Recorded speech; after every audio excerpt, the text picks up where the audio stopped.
안녕하십니까. 천심민심의 천남수입니다. 지난해에는 전대미문의 그 코로나 팬데믹으로요. 여러분들 너무 많이 고생하셨습니다.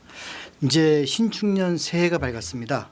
무엇보다도 코로나가 종식되는 그런 한 해가 되기를 간절히 소망해 보겠습니다. 오늘 천심민심은 2021년 강원 정치 기상도를 한번 분석해 보는 시간을 갖겠습니다. 강원도민일보가 지난달 26일, 27일 그 디오피니언에 의뢰해 가지고요. 국내 정치 현안, 그리고 강원도 정치 현안, 그리고 지방자치 부활 30주년을 맞는 지방자치제에 대한 그 도민들의 여론조사를 진행을 했습니다. 이번 조사는 만 18세 이상 강원도민 800명을 대상으로 전화 면접 방식으로 진행을 했습니다. 표본 오차는 95% 신뢰 수준에 플러스 마이너스 3.4%포인트. 자세한 사항은 지금 화면 나가고 있죠. 화면을 좀 참조해 주시고요. 중앙선거 여론조사 심의위원회 홈페이지에서도 확인할 수가 있습니다. 오늘 2021년 강원 정치 기상도를 분석하는 천심민심에서는 아주 특별한 손님을 모셨습니다. 강원대학교 정치외교학과의 김기석 교수님이십니다. 교수님 어서 오십시오. 네, 안녕하세요. 네. 새해에는 꼭 그 코로나가 없어져 가지고 네. 다들 정상적인 좀 삶을 살 수 있게 됐었으면 하고 바라고 있습니다. 네. 자, 지금부터 이제 강원도민일보 신년 특별 여론조사를 가지고 네. 2021년 강원 정치 기상도를 한번 그려볼 텐데요. 네. 먼저 교수님이 생각하시는 금년도 강원 정치에 있어서 가장 중요한 이슈 그건 뭐라고 생각하시죠? 이제 2021년 얘기를 하시는 거죠? 네, 그렇죠. 뭐 지금 저희가 이제 2020년을 돌아보면 코로나 이슈라는 게 워낙 압도적이었잖아요. 그렇죠. 그러다 보니까 우리가 일반적으로 생각하는 강원도도 물론이고 사실은 전국적으로도 물론이고 대부분의 정치 이슈들이라는 게 묻혀버린 그런 상태잖아요. 네. 이제 그러다 보니까 아무래도 이제 그 뭐랄까 좀 논의가 이루어졌어야 할 정치 이슈들에 대한 논의들이 많이 죽었어요. 작년에 네. 같은 경우. 그래서 정치 이슈라면 뭐냐면 코로나와 관련돼서 방역이 어떻고 또 뭐 백신이 어떻고 네, 네. 그다음에 뭐 그거를 뭐 정부가 잘하네 마네 뭐 이런 식의 논의들이 제일 많았었거든요. 또 이제 그걸 잘하고 잘못하는 거에 따라서 얼마큼 경제적으로 잘 그 관리를 하느냐, 네, 뭐 자영업자 문제, 일자리 그렇죠, 문제, 그렇죠. 네. 뭐 또 뭐 긴급 재난지원 문제, 뭐 이런 식으로 코로나와 관련된 이슈들이 정치화돼서 정치 이슈 되는 거, 이게 제일 컸던 것 같고 작년엔 이제 검찰 개혁 이슈가 이제 있었잖아요. 그렇죠. 있었죠. 네, 이제 새롭게 이제 공수처가 출범하게 됐는데 이제 그 연장선상에 금년에 있을 거라는 부분이 명확한 것 같고요. 네. 그래서 코로나가 언제 끝나느냐 하는 문제, 어떤 방식으로 끝나느냐 하는 문제 이런 게 이제 중요하다고 생각이 되고 그다음에 이제 우선 당장은 공수처를 비롯한 검찰 개혁 문제가 계속해서 이슈가 될 것이고 그다음에 이제 곧 있게 될 보궐선거. 서울시장 선거, 그렇습니다. 부산시장 보궐선거. 네. 이건 사실은 대선 전초전이기 때문에 그렇죠. 네. 이게 상당히 이제 중요한 이슈로 떠오르게 될 거라고 그렇게 생각이 됩니다. 그 전체적으로 봤을 때는 이제 그런 텐데 강원도 정치 이슈는 뭐라고 보시죠?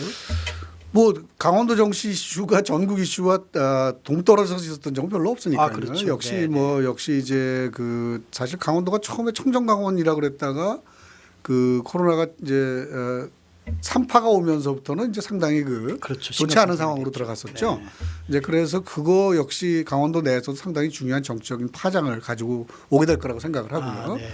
그 다음에 이제 보궐선거 때도 뭐 적지 않은 영향이 있을 거라고 봐요. 강원도에서 관심을 가질 것이고. 네. 그 다음에 역시 이제 어떻든 대선과 다음번 그 선거라는 게 대선과 그다음에 지방선거. 지선이 같이 있잖아요. 그렇죠. 그러니까 이제 하반기쯤 되면 지선과 관련된 이제 뭐 도지사 선거도 그렇고 각 시군 네.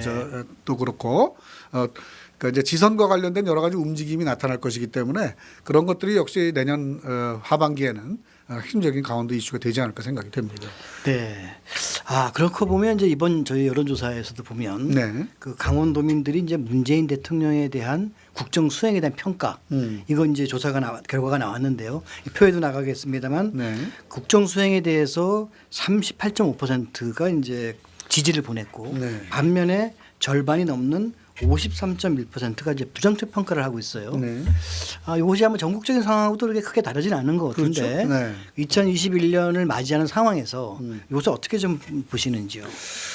글쎄요. 이제 이게 참 그 문재인 정부는 그 지지도란 측면에서 사실은 예전의 정부와는 약간 좀 다른 측면이 있죠. 네, 그렇죠. 왜냐하면 지금 이제 거의 이제 말기에 접어들었잖아요. 네. 4년 차고 이제 곧 5년 차에 접어들게 되는데 그럼에도 불구하고 거의 40% 가까운 지지도가 나오고 있는 거죠. 네, 네. 근데 그런 거는 사실 예전에 그런 예가 별로 없었기 때문에 상대적으로 이제 높다. 일단 객관적으로 봐서는 네. 여전히 이제 그런 말씀 우선 먼저 드리고 그러나 이전에와 비교해서는 떨어지고 있죠. 그렇죠. 네. 그러니까 이제 그런 두 가지 상반된 움직임이 있다는 거 우선 말씀을 드려야 될 것 같고 우선은 지지율이 최근에 와서 떨어지는 거는 3차 팬데믹과 관련이 있지 않을까 싶어요. 3차 팬데믹. 네네. 아무래도 이제 국민적 불안감이 증폭이 되고 있고 또 그 백신 문제라든가 이제 이런 것들이 관련이 있었고 또 경제는 점점 더 이제 심각해지고 있잖아요. 특히 이제 부동산 문제 뭐 이런 부분들 그렇죠. 그러니까 이제 있죠. 부동산 문제 하나 있고 그다음에 또 역시 자영업자들이 굉장히 어려워지고 네, 있는 네. 문제. 이제 그런 것들이 아무래도 부정적인 영향을 미쳤을 것 같고 그다음에 검찰 개혁 문제도 역시 뭐 부정적인 영향을 미치고 있는 것 같다는 느낌이 듭니다요. 그러니까 이런 것들 전체적으로 봤을 때 보면 어쨌든 그 여러 가지 현안들이 그에 대해서 국민들이 좀 피로감을 많이 갖고 있다. 사실 문재인 정부에 대한 지지는 대북 문제라든가 외교 문제라든가 또 K 방역 문제 뭐 이런 것들이 중요한 부분을 형성했잖아요. 그렇죠. 네. 근데 그런 것들이 부각되기 어려운 상황이죠. 그렇죠. 이제 그러다 보니까 이제 조금 낮아지고 있다고 생각이 되는데 아무튼 뭐랄까 과거에 우리가 4년차 정부에서 봤던 그 문제들은 되게 뭐냐면 뭐 대형 부패 스캔들이라든가 네. 뭐 가족 문제라든가 뭐 이런 직급 것들이었단 비리 말이죠. 뭐 이런 것도 있었고. 네네. 네. 또 뭐 무슨 권력 비리 이런 것도 네. 있었고요. 이제 조국 사태와 관련된 이런저런 논란이 있지만 거기도 권력형 비리는 아니었다는 판결이잖아요, 결국은. 뭐 사회적 공정성의 문제라든가 문제 그런 거였죠. 이제 그러다 보니까 정책적인 문제이다 보니까 아직까지도 뭐 예를 들면 상황이 좋아지면 또 회복될 수 있는 가능성도 아직은 있지 않나. 과거에는 이맘때쯤 되면 회복되기 어려운 상태로 가버렸어요. 그럼 레임덕이 왔다 네, 완전 레임덕으로 얘기하는데. 갔는데 네네. 지금은 조금 과거와는 상황이 다르지 않나 하는 느낌은 같습니다.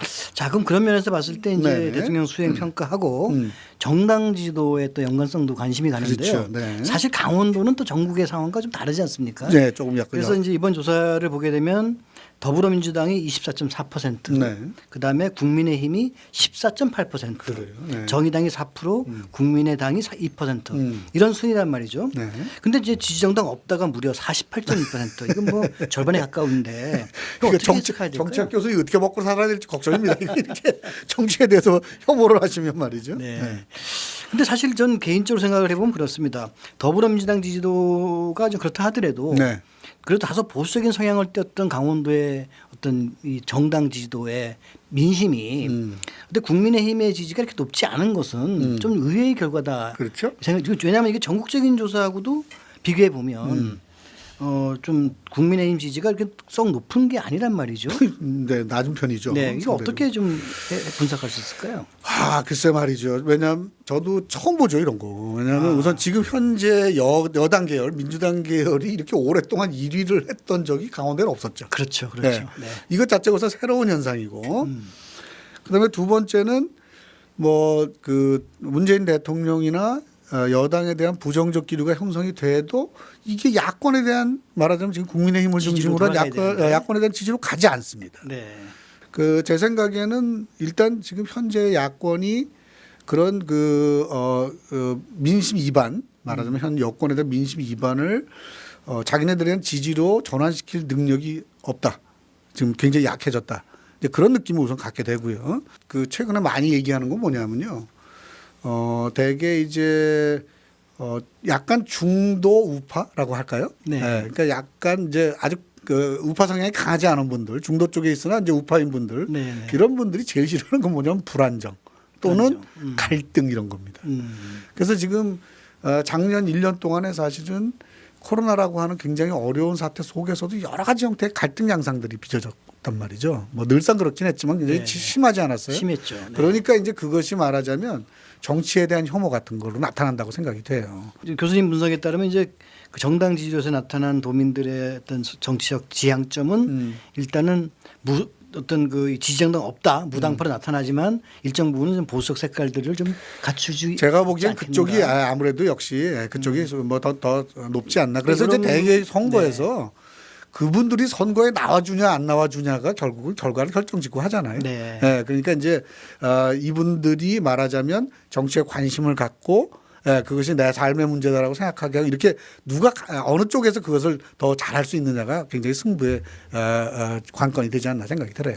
그래서 하여튼 새해의 정치 기상도로 요걸 놓고 본다면 어차피 이제 후반기가 되면 지방선거에 이제 본격화가 시작될 그렇죠. 텐데 네, 대선과 이러한 지방선거. 성향들이 이제 과연 이제 어떻게 영향을 미칠 것인가 관심이고 이와 함께 또 가장 큰 문제는 뭐냐면 바로 직전에 있을 대통령 선거란 말이죠. 그렇습니다. 그래서 대통령 선거의 영향도 누가 집권하느냐에 따라서도 지방선거까지 영향을 주고 그것이 바로 강원 정치 기상도를 또 가늠할 수 있는 그 기준점이 될 것이다라고 보여지는데 그렇다면 이제 저희가 이번에 강원도민을 대상으로 한 그 여론조사를 했는데요. 아 이게 좀 의외의 결과입니다. 제가 보기에는 그 이재명 경기지사가 19.7%로 이 선두로 나타났어요. 네. 그다음에 이어서 이낙연 이제 더불어민주당 대표가 12.7%. 네. 이 차이는 오차 범위를 좀 벗어나는 부분입니다. 그렇습니다. 그다음에 윤석열 검찰총장이 12.5%. 아 이건 도대체 어떻게 봐야 되죠? 이게 좀 그 강원도민들도 많이 달라지시긴 한 것 같아요. 자, 이제 우선 지금 이제 이 조사가 어떻게 이루어졌는지 왜냐하면 이렇게 일종의 가상 조사잖아요. 그렇죠. 말하자면 후보자가 결정되고 정당의 후보자가 결정되고 누구를 지지할 것인가 또 누구를 찍을 것이냐의 문제와는 사실 아직은 별로 상관이 없이 그냥 조사하는 측에서 이분들이 포함되면 좋겠다고 포함시키고 그다음에 그것에 대해서 이제 조사를 한 거죠. 네네. 그래서 여기에 포함된 분들 성함이 뭐냐면 김부겸, 이낙연, 이재명, 정세균, 이광재, 최문순, 심상정 이렇게 네. 여권이에요. 그렇죠. 야권은 오세훈, 원희룡, 유승민, 윤석열, 홍준표 이렇게 돼 있습니다. 네네. 그러니까 사실은 우리가 언급되는 모든 여야의 후보들이 사실 거의 다 들어가 있어요. 다 들어가 있죠. 네, 다 들어가 있고 흥미로운 것은 이제 이 중에서 의미 있는 지지율을 보이는 게 이낙연, 이재명, 윤석열 세 사람이라는 없죠. 것입니다. 네. 아주 그 흥미로운 결과라고 생각이 되는데 제가 한번 계산을 해봤어요. 그러면 야권 성향의 지지도하고 여권 성향의 지지도는 어떤지 여권 성향 지지도는 약 40%입니다. 38.9%. 아, 네. 야권 성향 후보들에 대한 지지도는 20.7%예요. 아. 네, 이거 사실은 우리가 눈여겨봐야 될 부분이. 그 지난 대선에서도 사실 현 문재인 대통령의 지지도가 40% 정도 자, 됐어요. 그렇죠. 41.7%인지 제가 정확히 네, 숫자 지금 41점 몇 프로였습니다. 그러니까 지금 지금 현재 여권에 대한 지지도는 거의 지금 그대로 나타나고 있어요.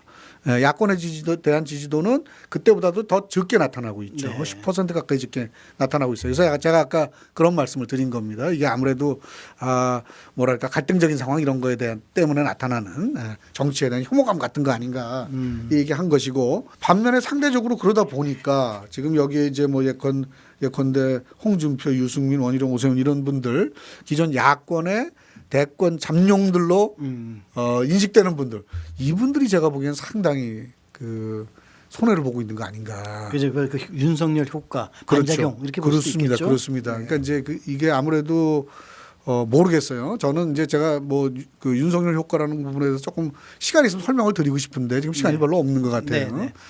근데 이제 간단히 말씀드리면 대통령은 예컨대 변호사나 교수를 하다가 어느 날 갑자기 국회의원을 하는 거하고 다릅니다. 다르죠. 네, 대통령이라는 거는 사실 오랜 기간 동안 만들어져야 돼요. 훈련도 받아야 되고요. 지식도 많이 쌓아야 되고 인적 관계도 굉장히 해야 되고.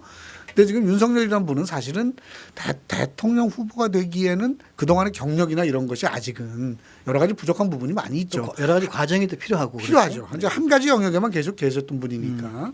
이제 그러다 보니까 기존에 뭐 오랫동안 대권 후보로 인식되어 왔던 분들이 윤석열 효과 때문에 상대적으로 굉장히 손해를 보고 있는 그런 문제가 나타나고 있기 때문에. 그럼 윤석열 효과의 또 다른 표현은 반문재인 효과. 그렇습니다. 제가 이제 그 말씀드리는 건데, 그러니까 이제 말하자면 그 반문재인 성향을 가진 그런 유권자들께서는 이게 우선 당장 눈에 보이는 뭔가 좀 될 것 같은 그런 분을 우선 당장 이제 인식해서 지지하게 될 가능성이 많다고 그런 생각해요. 현상들이 이번 강원도민 조사에서도 드러났다 이렇게 그렇죠. 하시는 거죠? 그렇게 봐야 된다고 생각이 되네요. 네. 네. 자, 지금까지 이제 어떤 전국적인 상황 이거 좀 이제 짚어봤는데 이제 이제 강원도 정치하는 한번 해보시죠. 네. 일단은 그 최문순 도지사에 대한 도정 수행에 대해서는 긍정적인 평가가 56.5%예요. 네. 그리고 이제 부정 평가가 30.1%였는데 사실 그 전국적인 상황에서도 이 최문순 지사가 항상 그 상위권을 랭크를 했어요. 근데 저도 이번 조사를 보면 여러 가지 뭐 이분은 되는 것도 없고 안 되는 것도 없다 이런 평가 좀 있던데 이 긍정적인 평가가 56.5%이 적지 네. 않은 지지인데 네. 어떻게 보시죠? 글쎄 잘 모르겠어요, 저도. 근데 이제 뭐 이런 도민이 잘 몰라서 그런 거 아닌가요 혹시? 뭐 그렇게 말씀드릴 수는 없을 것 같고요. 네, 네. 이제 이런 건 있을 수 있겠죠. 이제 말하자면 임기 후반기로 가게 되면 네. 우리가 소위 말하는 레임덕이라고 말하는 그런 현상들 이제 그런 것들이 여러 가지 측면에서 나타나게 됩니다. 이제 그런 것들이 뭐랄까 좀 이렇게 실질적인 성과라고 하는 측면에서도 그렇고요. 또 다른 한편으로는 이미지라는 측면에서도 그래요. 사실 삼선을 하셨기 때문에 네. 일정 시간이 시간이 지나가면 친숙해지는 것도 있지만 또 식상하는 것도 있습니다. 식상하겠죠. 대중들은요. 네, 네. 이제 그런 것 때문에 사실 세 번째 임기의 하반기 때는 상당히 그 지지율이 많이 떨어지는 게 일반적이에요. 네. 근데 지금 이제 계속해서 그 지지율이 말하자면 긍정적 평가가 높거든요. 네, 높죠. 네, 이제 그런 것은 뭐 일단 기본적으로는 본인의 노력의 성과라고 저는 생각해요. 아, 네, 이제 교수님은 굉장히 좀 긍정적으로 평가를 좀 해주시는 편이에요. 그 긍정이라고 하는 것은 그 노력이 뭐냐 내용에 따라 다르겠죠. 네, 그런데 어떤 정책적인 측면, 예컨 레고랜드 문제라든가 뭐 하여간 우리 뭐 지금 굉장히 도내에서 이런저런 목소리들이 많이 있어요. 이런저런 목소리 많이 있는데 그것이 말하자면 부정적으로 작용하지 않고 도민들에 의해서 계속 이제 평가받고 있다는 것이기 때문에 예. 그렇게 말씀드린 거고 한편으로는 반사이익이 있습니다. 제가 보기에는 뭐냐 코로나입니다. 네, 그렇죠. 코로나라고 하는 것은 사실은 지방 정부에서 하는 역할은 그렇게 크지 않아요. 네.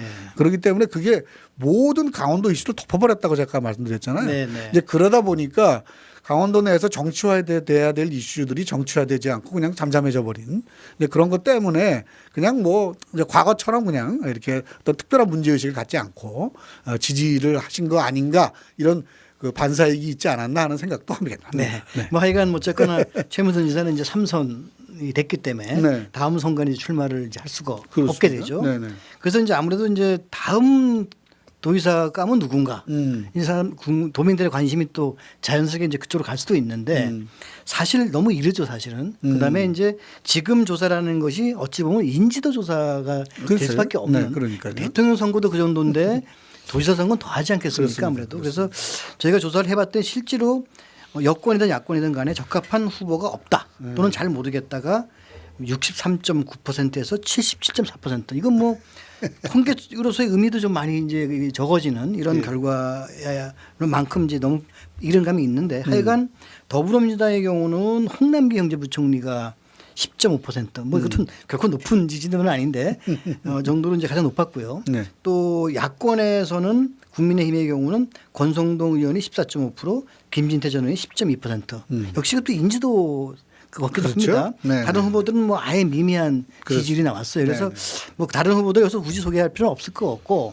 다만 이런 현상에 대해서는 어떻게 보시는지. 글쎄 뭐 지금 다 말씀하셨어요. 네, 그래서 아직은 본격화되지 않았기 때문에 이제 선거전이라는 게 본격화되지 않았기 때문에 역시 기존에 이제 그 선거를 통해서 이름을 많이 알린 분들 또 홍남기 부총리의 경우에는 지금 이제 뭐 사실은 코로나 사태 중심에 서 있는 분 아니에요. 그렇죠. 네. 네, 그러다 보니까 여러 가지 그 매스컴도 많이 타고 그다음에 여러 가지 이 논란의 중심에 서 있는 분이기 때문에 이름이 많이 알려진 것이죠. 또 플러스 뭐냐면 부총리라고 하는 지위가 그렇죠. 가지는 어드밴티지도 있다고 생각을 해요. 정치인이 정계에 입문해서 제일 어려운 거는요. 표를 얻는 거 이전에 지명도를 얻는 겁니다. 지명도. 그렇습니다. 예. 어떻든 지명도 가진 사람들이 더 유리한 건 분명합니다. 네. 네, 그건 뭐 분명히 그런 면에서 보면 이제 김진태 전 의원이나 권성동 의원 같은 경우는 이제 뭐 당연하죠. 많이 선거를 알려져 여러 번 있는 뛰신 사람이죠. 분들이기 때문에 뭐 당연하죠. 그래서 그런 현상이 이번 조사에서 나타났다 이렇게 볼 예, 수가 그렇습니다. 있겠죠. 여기 네, 뭐 다른 분들도 뭐 그냥 선거를 하셨지만 한 번 정도 하신 분들은 아무래도 알려지기가 조금 그렇죠. 네, 시간이 좀 더군다나 이 강원도 전체 쪽이니까. 그렇습니다. 네. 그렇습니다. 자, 그럼 주제 좀 바꿔볼까요? 네. 그 지방자치 부활된 지 30년. 네. 이제 올해가 바로 이제 30년 되는 해인데 음. 또 지난 그 국회에서 전부 개정안도 이제 자치법이 바뀌었고 또 특히 이제 그 속에서 내용에서 보면 이제 자치경찰제라는 처음으로 이제 이 지역에서 시행되는 제도 아니겠습니까? 그래서 자치경찰제라는 게 이제 지역 치안이나 이런 부분, 교통 이런 부분들은 이제 지역에서 직접 이제 관장하게 하는 그런 제도인데 이제 이것이 된 제도가 시행됨으로써 지역 치안과 안전에 대해서 강원도민들은 어떤 기대감을 갖고 있는지 이걸 이제 알아보기 위해서 조사를 했거든요. 네. 그랬더니 지역 치안과 안전이 좋아질 거다. 이런 기대감을 보이는 응답이 61.2%였고요. 나빠질 거다 하는 의견이 21.4%, 잘 모르겠다가 17.3%였습니다. 이 두 가지 문항을 놓고 보면 자치경찰제에 대해서 3배 정도 가량이 기대감을 낳다, 기대감을 보이고 있다. 이렇게 이제 볼 수가 있는데 네. 어떻게 좀 평가를 하시죠? 그래서 이 문항은 저도 조금 그 뭐랄까 좀 뭐랄까 그 대답하시는 분들이 좀 생뚱맞다고 생각하시지 않았을까 싶어요. 그럴까요? 갑자기 잘 몰라서. 네, 맥락에 없이 갑자기 탁 물어보면 이거를 잘 어떻게 자치경찰제에 대한 대답을 개념도 하셨을지. 잘 모를 수 있겠다는 문제는 이제 그런 거죠. 부분이죠. 그러니까 이제 사실 자치경찰제 자체는 굉장히 오래된 논란이거든요. 사실 네. 우리나라 경찰 처음 만들 때서부터 논란이 됐던 거예요. 그래서 이제 이게 중앙 집권적인 형태의 경찰이 될 거냐, 지방자치 형태의 경찰이 될 거냐 하는 문제 논란이 됐었고, 그다음에 우리 사회는 그 경찰들이 말하자면 지금 검찰이 이제 타겟이 돼 있는데 과거 예를 들어 권위주의 정부 시절서부터 경찰들이 또 뭘 잘못해서 문제가 됐던 적이 많이 있었어요. 많았죠. 네, 뭐 이제 부패 어떤 부패 혼상으로도 문제도 보게 있었고 됐고, 네. 뭐 과잉 진압 문제도 네, 있었고 네. 뭐 많았단 말이죠. 이제 그럴 때마다 문제가 됐었고 이제 그래서 우리가 지금 지방들에서 추진하고 있는 지방 자치나 지방 분권의 맥락에서 이걸 이제 계속해서 추진해 왔던 것이거든요. 이제 그래서 이제 기본적으로는 이분들이 말하자면 지방자치단체장의 일정한 완전한 건 아니지만 일정한 이제 통제도 받게 되고 이제 그것이 말하자면 민주적인 분권을 가져와서 지방을 좀 더 잘하는 분들이 지방을 좀 더 잘 치안을 해줄 것이다. 이제 이런 논리라고 생각을 그렇죠. 해요. 근데 이게 저는 이제 뭐 그런 부분도 분명히 있다고 생각하지만 사실 자치경찰제라는 개념에 대한 이해가 이제 걱정스럽다는 이제 교수님 네. 지적은 이제 동의하면서도 네. 한편으로 생각하면 그렇습니다. 이 주민자치라는 게 또 지방자치라고 하는 것이 이제 지역 주민들의 자치 역량에 관련된 문제고 권리에 관련된 그렇습니다. 문제란 말이죠. 그렇습니다. 네. 그래서 그런 어찌 보면 이런 권리 의식이 자치경찰에 대한 기대감으로서 또 반영된 게 아닌가 이런 생각도 좀 해볼 수 있거든요. 그 말씀 드린 거예요. 저도 역시 이제 그런 정도의 의미가 아닐까. 네, 그런데 이제 뭐 이것이 하도 오랫동안 논란이 됐었기 때문에 그 용어 자체는 뭐 익숙한 분들도 계셨을 테고 이제 그리고 이것이 지방자치라고 하는 권력 분산이라고 하는 대의가 우리에게 필요한 것이기 때문에 뭐 기대가 된다 이렇게 되는 건데 실제로 그게 정말로 얼마만큼 잘 작동할 것이냐의 문제는 디테일한 정책과 관련된 부분들, 제도와 관련된 부분들이 많이 있거든요. 네, 그렇죠. 그러니까 이제 이게 좋으냐 나쁘냐를 물어본 것이 아니라 얼마만큼 효과가 있을 거냐를 물어봤다는 말이잖아요. 그렇죠. 그러니까 약간 이제 뭐랄까 인과관계에 있어 좀 거리가 있는 것이죠. 그렇죠. 그래서 사실 이 그런 지적을 드린 거예요. 질문을 설계를 하면서 네. 고민하는 점이 거기에 있었습니다. 사실은. 네. 왜 아느냐 모르느냐 뭐 또는 뭐 잘했냐 못했냐 이렇게 물어볼 것인지 기대되느냐 안 되느냐 이게 참 그럼 또 문항이 많아져가지고 사람들이 좀, 어렵고, 네, 뭐 어려움이 애로사항이 있었습니다. 있었을 건 이해가 가요. 그만큼 지방자치제 또 특히 자치경찰제에 대한 대중적 관심과 인식이 좀 아직은 좀 이제 높진 않습니다. 떨어지고 네, 높진 특히 이런 부분들이 이제 실제 시행하는 과정에서 다시 평가되었으면 좋겠다 하는 생각이 듭니다. 앞으로 언제까지 계획할 수 없는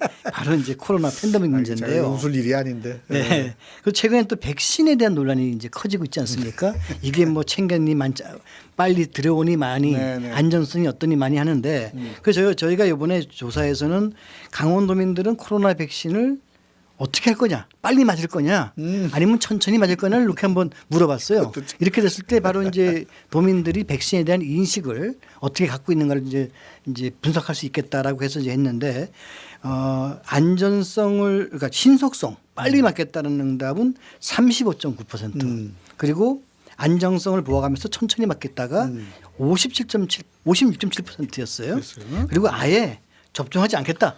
이것도 6% 정도였습니다. 이거 어떻게 이거 보시죠? 태극기부 될 것 같아요. 6%는. 예. 네, 자 우선은 이제 그 연령대별로 봤을 때 네, 이게 네. 아무래도 빨리 접종하겠다는 거는 연령이 높으신 분들에서 높을 거. 그렇죠. 치명률이 높아지니까 그쪽. 네네, 당연히. 그리고 이제 좀 중장년층으로 내려가면 네. 아무래도 좀 여유가 있다고 생각하는 것이죠. 그래서 보면 조사를 보면 실제로는 안전성을 우선하겠다는 의견이 이제 20%포인트 정도 이렇게 앞섰어요. 네. 전체적으로는. 네. 그런데 60대 이상층에서는 오히려 빨리 맞겠다가 그렇죠. 이제 더 높았단 말이죠. 네네. 저 중증 환자로 발전을 하거나 아니면 치명률도 그렇고 이 연세가 많고 기저질환을 가지고 계신 분들이 더 가능성이 높고 그리고 급하죠. 빨리 그렇죠. 맞아야 된다고 하죠. 그런데다가 또 요양시설에 계신 분들의 경우는 더 심하죠. 그렇죠. 지금 그렇죠. 집단 감염이 자꾸 감염이 되고. 나타나니까요. 이제 그래서 이렇게 된 거는 굉장히 자연스럽게 나타났다고 생각이 들어요. 자, 그런데 이제 이거 사실은 저희도 전염병 문제에 대해서는 정치학 분야에서도 상당히 관심을 많이 가지고 공부를 합니다. 왜냐하면 저희가 이제 과거에는 안보 그러면 이제 국가들끼리 전쟁에서 상대방 나라를 점령하고 뭐 이런 걸 주로 생각했었는데 네. 요즘은 비전통적 안보라 그래서 과거처럼 전쟁은 아니지만 여전히 인류를 위협할 수 있는 분야들이 여러 가지가 있어요. 그런데 전염병 대표적이고요. 기후 변화 같은 거. 기후 위기라고 요새는 하죠. 대표적인 그런 것도 있고요. 사이버 안보 이런 것도 굉장히 중요하게 네, 취입하고 하여간 그렇죠. 네, 그래서 이제 7, 8 분야를 이제 우리가 얘기하는데 한국은 그래도 비교적 상대적으로 잘했다고 평가를 받아요. 저는 그 가장 큰 차이를 뭐라고 생각하냐면 전문가 얘기를 제대로 들었느냐 안 들었느냐라고 생각합니다. 예. 그래서 정치가들이 대통령이 미국 대통령, 한국 대통령 두 분 계셨는데 한쪽 대통령은 전문가의 얘기를 상당히 무시했고 한쪽 대통령은 상당히 존중해서 그분들의 의견을 따라서 정책을 결정했다. 저는 그 차이가 오늘날의 결과의 차이를 가져왔다고 생각하거든요. 그래서 이거는 가능하면 진짜 전문가들의 얘기를 좀 자세히 들어야 되고 제가 최근에 듣고 있는 전문가들의 얘기는 우리나라의 백신과 관련된 움직임은 아주 과학적이고 합리적으로 되고 있다. 이제 그렇게 요새 많이들 얘기를 하고 있기 때문에 제일 중요한 거 너무 불안해하지 마시고요. 그다음에 예컨대 좋은 백신이 들어왔다 그러면 우선 연령 높으신 급하신 분들부터 먼저 맞게 해드리고 이런 어떤 뭐랄까 정책적인 배려 같은 것들 우리가 미리 약속을 해두면 이렇게 너무 고민할 일은 아니라고 생각해요. 네. 네네. 그 교수님 말씀 보면 역시 이 방역 문제, 네네. 전염병 문제도 이제 정치적으로 분석을 하시고 계시네요. 물론 당연히 그죠? 그렇죠. 네네네. 자, 하여간 지금까지 이제 강원도민 대상으로 여론조사, 특히 이제 그 정치 현안, 그다음에 강원도 정치 기상에 대해서 짚어봤는데, 자, 이 종합 정리를 한번 해봐야 될 것 같은데, 그 전에요. 네. 그러면 제가 좀 구체적으로 한번 여쭤볼게요. 강원도 정치 2021년 올해 네. 강원도 정치 기상도에 있어서 누구에게 흐리고 누구에게 맑은가? 만약 이렇게 구분한다면 어떻게 얘기할 수가 있을까요? 저 점쟁이가 해야 될 일인데 제가 그걸 그건 제가 뭐 함부로 그거 함부로 했다가요. 나중에 그런가요? 그러니까 역풍이 있는데 예. 네, 이제 보통 전문가라고 타이틀을 달고 먹고 사는 사람들은 그런데 함부로 대답하지는 않고요. 네. 어떻게 하느냐? 무엇이 영향을 미칠 건가를 네. 이제 중심으로 말씀드려야 됩니다. 네. 그럼 종합 정리 좀 해주시죠. 그렇습니다. 네. 이제 우선 제일 중요한 거는 아까 우리가 한참 얘기했던 대선 지선입니다. 그게 이제 내년 2022년 3월에 이제 대선 이제 3월에 벌어지게 되고 6월 달에 이제 지선이 벌어지게 됩니다. 요거는요. 요렇게 대선 직후에 지선이 있는 거는 민주화 이후에 한 번도 없었습니다. 그럼 우리나라의 경우에는 이제 5년 4년이라고 하는 임기 때문에 이게 교차되면서 앞으로 얼마큼 남았느냐가 굉장히 여러 가지 정치 상황에 영향을 미치거든요. 요거는 한 번도 겪어보지 않은 사례입니다. 자, 그랬을 때 우리가 이제 이론적으로 예측은 해볼 수가 있어요. 두 가지 중에 하나가 발생하는데 하나는 대선을 이긴 세력이 그 분위기를 그대로 가져가서 지방선거도 압도하는 겁니다. 요거는 뭐냐면 일종의 뭐랄까 대선을 이기고 나면 한 6개월 정도는 우리가 허니문 기간이라고 생각해서 그렇죠. 좀 봐준단 말이죠. 각종 또 개혁적인 또 정책들이 막 나오기도 되니까. 되고 인기와 관련된 마음대로 할 수 있거든요. 그렇죠. 그때는. 네. 네, 그래서 그런 결과가 있을 수 있다는 거 하나 있고요. 네. 또 하나는 뭐냐면 대선 결과를 보고 가만히 있어보자. 이 대선에 이긴 세력을 견제해야 되겠다. 우리나라 유권자들이 굉장히 똑똑하신 분들이기 때문에 그런 견제 심리가 작동할 수도 있다고 봐요. 그러니까 올해 하반기에 끝난다고는 하는데 이제 일반적으로는 그렇게 얘기를 해왔기 네. 때문에 이제 그렇게 할 거라고 저도 이제 말씀을 드려야 돼요. 저는 뭐 2020년에 끝나지 않을 거라는 건 금년 3월서부터 제가 글도 쓰고 했기 때문에 지난해 3월부터. 네, 지난해 2020년 3월이죠. 네. 이제 그렇기 때문에 그런데 2021년쯤에 끝난다고 전문가들도 얘기를 하고 있어요. 문제는 끝나는 건 끝나는데 어떻게 끝나느냐입니다. 그런데 정말로 많은 분들이 자영업자분들이 다 망해요. 엄청난 피해를 입고 망합니다. 또 일자리 막 줄어들어요. 경제가 막 엄청나게 좋지 않아요. 네. 그랬을 경우에는 집권 여당에게 좋을 리가 없겠죠. 반면에 어느 정도 이제 뭐 선방했다 이런 형태로 끝나면 아무래도 유리하게 될 겁니다. 그러니까 이제 그게 아주 중요한 요소로 작용할 거라고 보고 또 지금 진행되고 있는 개혁의 이슈들 있잖아요. 이 개혁의 이슈들도 상당한 영향을 미칠 거라고 봅니다. 그러니까 그 개혁의 결과에 대해서 그 결과가 어느 정도 이제 공수처도 생기고 뭐 무슨 검경 수사권 조정 문제도 어느 정도 되고 난 다음에 그 이후에 약간의 말하자면 시행해 볼 시간이 있단 말이죠. 네. 그때 어떤 일이 벌어지는지 굉장히 중요하다고 보거든요. 이제 그래서 강원도 이슈의 경우에는 말하자면 생각보다 너무 전국 이슈가 크기 때문에 또 이번에도 잘못하면 희생될지도 모르겠다. 근데 지난번 지선 때는 대북 이슈가 워낙 강했기 때문에 죽어버렸어요, 강원도 이슈. 네. 왜냐하면 강원도는 대북 문제가 좋아지면 우리도 좋아지는 것이기 때문에 그냥 묻어가 버렸거든요. 그래서 뭐랄까 저도 뭐 스스로 노력을 해야 되겠지만 강원도 이슈를 개발해서 우리가 강원도민들을 위해서 뭔가 할 수 있도록 노력하는 부분 매스컴도 마찬가지고요. 좀 해야 되지 않나 하는 생각을 하고 있습니다. 네, 하여간 정리의 말씀을 드리면 강원도의 이슈를 좀 개발할 필요가 있겠다는 점이겠죠. 그러니까 자꾸 이제 전국적인 이슈에 매몰돼 가서 버립니다. 그 지방선거의 그 지역의 가치와 이런 부분들이 이슈하는데 실패하게 되면 역시 그냥 흘러가 버릴 수밖에 없다 하는 우려를 네네. 말씀을 해주신 것 같습니다. 예. 그러니까 오늘 그 이렇게 처음으로 이 천문신 민심 우리 교수님 모시고 이렇게 얘기를 했는데 역시 그 내용이 더 풍부해지는 것이 아닌가 하는 마음이 듭니다. 예. 지금까지 그 강원대학교 정치외교학과의 김민석 교수님이었습니다. 교수님 수고하셨습니다. 고맙습니다. 네, 고맙습니다. 네, 고맙습니다. 천신민심은 여기까지입니다. 지금까지 천신민심의 천남수였습니다.